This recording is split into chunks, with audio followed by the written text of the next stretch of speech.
وزیر اعلیٰ خیبر پختونخوا پرویز خٹک نے کہا، جب حکومت سنبھالی تو دہشت گردوں کا غلبہ تھا، ہر طرف کرپشن اور قانون کی خلاف ورزیاں ہو رہی تھیں، ہم نے گزشتہ 3 سالوں میں اداروں کو مضبوط کیا۔ وزیر اعلیٰ خیبر پختونخوا نے پشاور گیریجن کلب میں تقریب سے خطاب کرتے ہوئے کہا، وہاں پر ہم نے دیکھا کہ کیا کیا اپورچونیٹیز ہیں ہمارے لیے، کون سے راستے ہیں کہ ہم استعمال کر سکیں کہ ہمارے صوبے میں انویسٹمنٹ آئے۔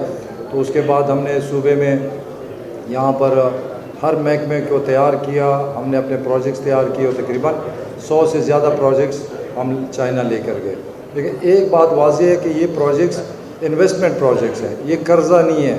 میں اپنے صوبے کے لیے ان پروجیکٹس میں کوئی قرضہ نہیں لے رہا، یہ پروفیٹیبل پروجیکٹس ہیں، ان کو ہم سیل کر رہے ہیں اور انویسٹر کو انوائٹ کر رہے ہیں۔ وزیر اعلیٰ خیبر پختونخوا پرویز خٹک کا کہنا تھا، وہاں پر لوگ بہت زیادہ آئے، بہت زیادہ انٹرسٹ لیا، وہ کامیاب روڈ شو تھا۔ آگے ہم نے محنت کرنی ہے کہ جو ہم وہاں سے حاصل کیا ہے کہ اس کو ہم امپلیمنٹ کر سکیں۔ تو میں اپنے محکموں کو خراج تحسین پیش کرتا ہوں کہ وہ پوری کوشش کر رہے ہیں، ہم ڈیلی مانیٹر کر رہے ہیں کہ ہم نے یہ پروجیکٹس آن گراؤنڈ لانے ہیں۔ تو اور اس کے علاوہ بھی بہت سارے پروجیکٹس میرے صوبے میں شروع ہو رہے ہیں تھرو FWO۔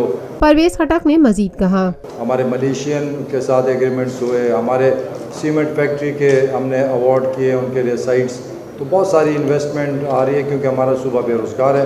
تو میں سارے پاکستان میں سب کو کہتا ہوں کہ یہ صوبہ اس وقت سب سے بہتر اور سینٹر پوائنٹ بن گیا ہے انویسٹرز کے لیے، کیونکہ ہم 500 کلومیٹر شارٹ ہے گوادر کو، ہمارے لیے افغانستان کے تھرو رشیا اور سارے رشین سٹیٹس کھل گئے ہیں، ازبکستان کا راستہ ہمارے واخان سے کھل چکا ہے، اور یہ بہترین موقع ہے کہ صوبے میں انویسٹ کریں کیونکہ یہ سب سے فیزیبل صوبہ بن چکا ہے۔ تو میں آخر میں آپ سب کا شکریہ ادا کرتا ہوں۔ دلی کے مشن اور وعدوں کی تکمیل کا باعث ختم کروں۔